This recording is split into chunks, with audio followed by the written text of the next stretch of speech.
일본도를 휘둘러 같은 아파트 주민을 살해한 30대 남성. 논란이 커지자 도검 관리 부실에 대한 지적도 나오고 있는데요. 네, 주요 사건 사고 소식 이은희 변호사와 함께 하나씩 짚어보겠습니다. 안녕하십니까? 안녕하세요. 일단 같은 아파트 단지에서 벌어진 일본도 살인 사건, 굉장히 충격이 큰 사건이었었는데 네. 가해자가 어떤 경위로 범행을 저지른 겁니까? 그러니까 이게 지금 굉장히 미스테리해서 경찰에서도 이 부분 집중적으로 수사하고 있는 게 예. 지금 이 가해자하고 이 피해자가 평소에 이제 오가면서 만났을 수는 있겠지만 어떤 이해관계가 있다든가 서로 친분 관계가 있는 사이는 전혀 아닌 걸로 알려져 있습니다. 네. 예. 그래서 이제 피해자가 29일 밤 11시 이후에 이제 잠깐 밖에 나와 있다가 그냥 불시에 이런 공격을 받고 사망에 이르게 된 사건이거든요. 네. 그래서 이제 굉장히 큰 충격을 주고 있고 게다가 이제 이 범행에 사용된 도구가 사실상 손잡이까지를 포함하면 1m 정도 되는 그 긴 일본도였어서 예. 지금 만약에 이제 이게 오늘은 그러니까 이 사건에선 피해자가 한 명이었지만 사실 이 사건이 자칫 피해자가 되게 여러 명이 될 수도 있었던 사건이라는 점에서 또 많은 충격을 주고 있습니다. 네, 이 가해자는 경찰 조사에서 피해자가 지속적으로 자신을 미행하는 스파이라고 생각했다, 뭐 이렇게 네. 말했다고 하던데요. 이 남성이 평소에도 좀 이상 행동을 했다는 목격담이 나오고 있더라고요. 그 아파트 주민들이 전하는 바에 따르면 네. 사실 이제 평소에 이제 주민들한테도 뭐 소리를 지른다든가 이상한 말을 한다든가 하는 일들이 있었고 이 사람이 과거 이제 대기업에 다니다가 이제 퇴직을 하게 되면서 뭔가 정신이 이상해졌다. 혹은 사실 바꿔서 생각해 보면 이런 이상 증상 때문에 퇴직을 했을 가능성도 이제 뭐 배제하기는 어려워 보입니다. 여하튼 이제 이 사람이 평소에 조금 이상한 행동을 보였던 건 사실인 것 같고 이 아파트에 이제 있는 아동 청소년 어떤 그런 참고인의 말에 따르면 사실은 아이들에게 접근해서 이제 뭐 칼싸움을 하자 이런 이야기도 예. 했었다고 합니다. 그래서 이제 좀 전에도 말씀드렸지만 이 사건이 자칫 사실은 상황에 따라서는 더 끔찍한 더 많은 인명 피해를 일으킬 수도 있는 사건이었던 어떤 우려가 있었던 사건이었습니다. 그 범행 당시에 음주 상태는 아니었던 것으로 확인이 됐는데 네. 마약 검사 거부했다고 하는데 이거 강제로 할 수 없는 겁니까? 네, 그 마약 검사 같은 것들은 그 법원에 영장이 필요합니다. 이 압수수색 영장이 필요한데 이 부분을 없이 하려면 임의 제출이라고 해서 당사자가 동의를 해야 합니다. 네. 그런데 이제 이렇게 마약 같은 경우에 소변에서 바로 이제 검사가 되면 아, 오늘 뭘 했구나 하고 알 수 있지만 예. 그게 아니라 이제 조금 시간이 지체돼서 이제 모바일 검사 등으로 이어지게 되면 이걸 이때 한 건지 아니면 사실은 이전부터 해와서 검출이 된 건지 예. 사실 이런 부분들이 좀 모호해질 수 있는 문제점이 있습니다. 네, 앞서 그 흉기인 일본도에 대해서 네. 잠깐 말씀해 주셨는데 네. 손잡이까지 하면은 1m 정도가 네. 된다고 하셨잖아요. 네. 이걸 이 남성이 왜 가지고 있었던 걸까 굉장히 궁금하거든요. 그 현재 이제 총포라든가 이제 총기, 쉽게 말해서 총기라든가 뭐 화약, 폭발물 이런 큰 장검 같은 것들은 그 신고를 해야 합니다. 신고해서 허가받고 그래야 이제 보관할 수 있는데 이 사람 같은 경우는 장식용으로 걸어놓겠다. 이제 이런 이유로 이제 이거를 허가를 받은 것으로 알려져 있습니다.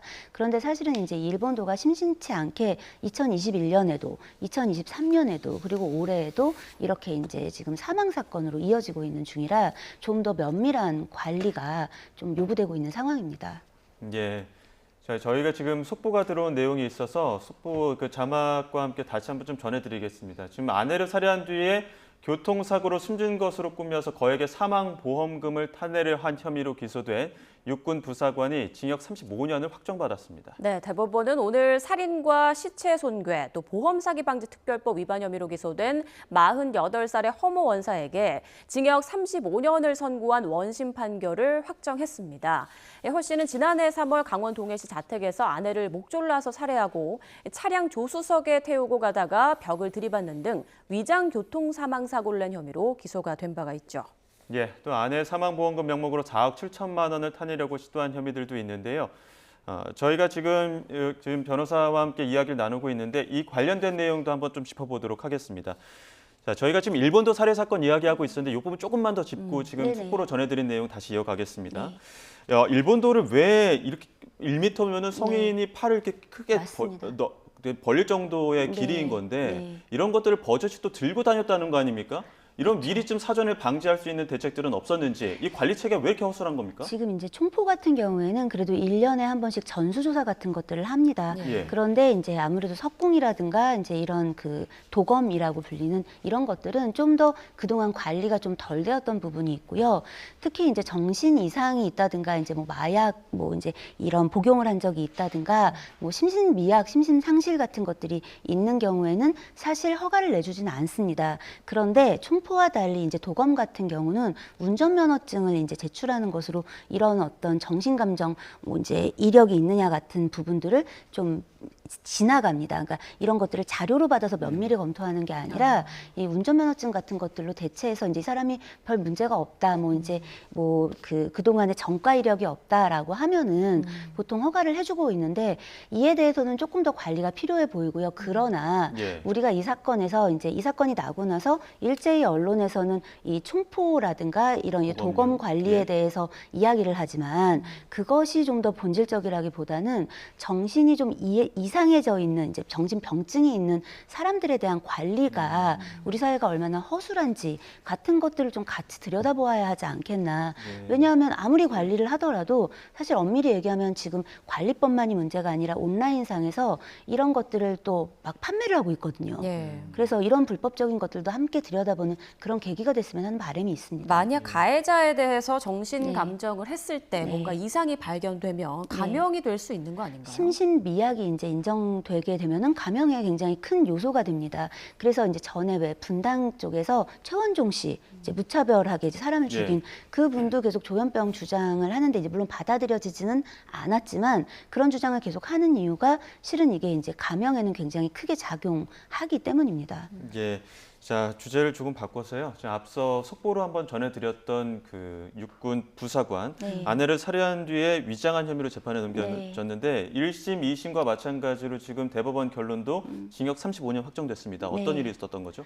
이 이제 두 부부가 40대 부부였는데요. 어느 날 이제 교통사고가 났다고 신고가 들어옵니다. 그런데 이 사망한 아내만 사망을 했는데 이 아내분이 발목뼈가 나올 정도의 이제 부상이었는데 이 혈흔은 별로 발견이 안 된 거예요. 이상하잖아요. 그래서 네. 이제 CCTV 등을 돌려보니까 실은 아내가 이제 뭐 걸어서 차를 탄 상황이 아니라 모포 같은 거에 둘둘 말려서 옮겨지고 예. 그래서 이제 차량이 옮겨진 상태에서 이제 교통사고가 나고 그리고 신고가 된 상황이었습니다. 그래서 이제 이 부분에 대해서 이제 수사가 들어가고 기소가 됐는데 이 가해자, 이 범인의 주장은 뭐였냐면 아내가 극단적인 선택을 했다. 그래서 이제 이 아내의 어떤 뜻을 좀 더 존중해 주기 위해서 이제 보험금 부분이 있으니까 교통사고로 내가 위장을 했을 뿐 내가 죽인 것은 아니다. 이제 이렇게 이야기를 한 것이죠.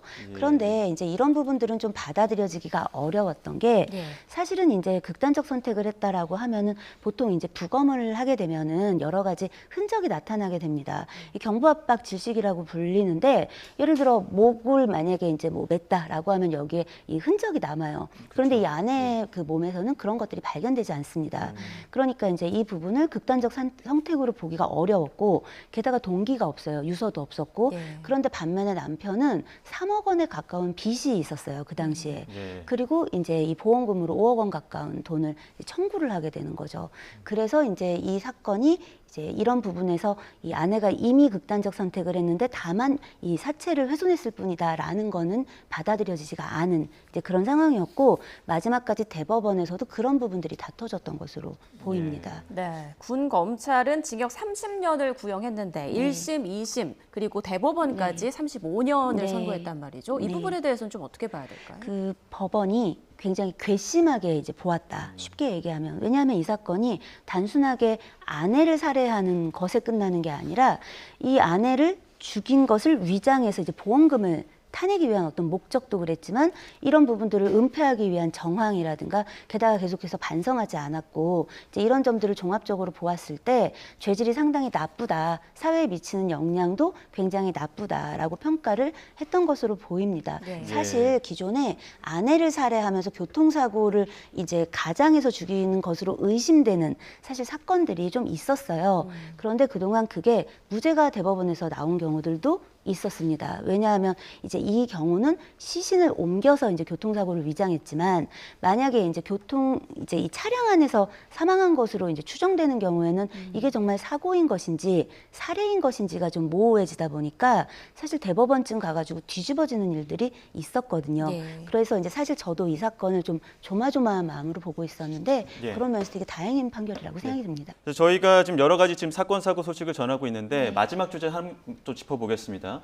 신분을 위장하고 첩보 활동했던 그러니까 우리의 블랙 요원의 네. 신상 정보가 네. 바깥으로 공개가 된 거예요. 이게 적발이 된 건데 어떻게 좀 적발이 된 거죠? 사실은 이제 이 부분을 그 국방부가 발견한 게 아니라 그 사실은 그 다른 정부기관에서 발견을 해가지고 알려준 경우입니다. 네. 그럴까요? 그런데다가 이제 이 지금 대상자가 이제 피의자라고 일단 부르겠습니다. 예. 피의자가 원래는 군 장교 출신이었다가 사실은 군무원으로 이제 예. 군 간부 출신이었다가 군무원으로 취업을 한 예. 경우라고 하는데 사실은 이분이 군무원 신분에서 현재 그 접근할 수 있는 정보라고 보기도 좀 어려운 그런 중이라고 합니다. 예. 그럼 수사를 굉장히 이제 신속하고 엄정하고 굉장히 타이트하게 해야 하는데 지금 이 부분을 한 달 동안 이제 구속도 하지 않고 출퇴근을 하면서 이제 이 사람을 조사를 했다라고 해요. 그래서 이제 이런 부분들이 지금 총체적으로 문제가 되고 있는 중입니다. 네. 자, 그렇다면 다른 공범이 존재할 가능성도 좀 생각해 볼 수 있을까요? 아무래도 그렇습니다. 왜냐하면 이제 과거에 이분이 이제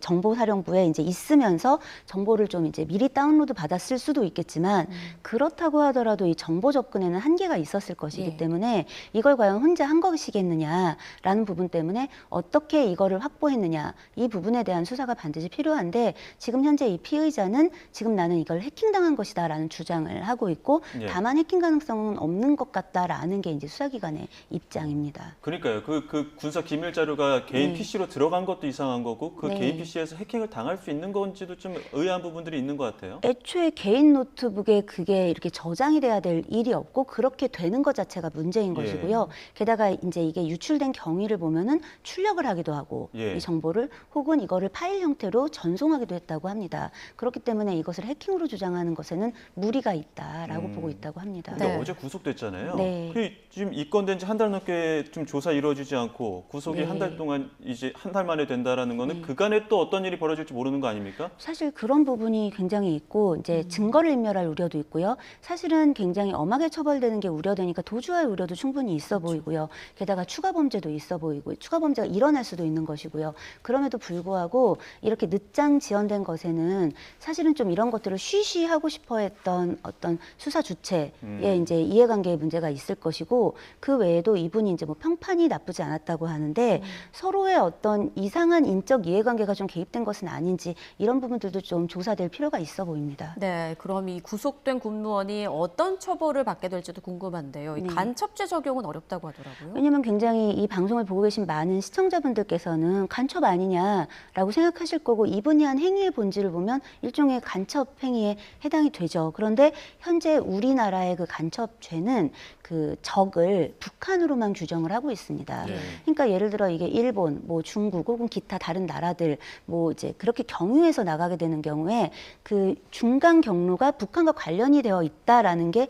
입증되지 않으면 이 부분을 처벌하기가 어렵습니다. 그래서 이제 다른 법으로 국가 비밀을 이제 유출한 그런 이제 죄명으로 처벌을 받게 되는데 그 수위가 다르기 때문에 사실은 2018년에도 비슷한 경우가 있었는데 그때도 한 4년 정도 그 죄를 받고 그 실형을 받고 끝난 좀 안타까운 사례가 있었습니다. 예, 알겠습니다. 여기까지 듣도록 하겠습니다. 지금까지 이은희 변호사와 함께했습니다. 고맙습니다. 맞습니다.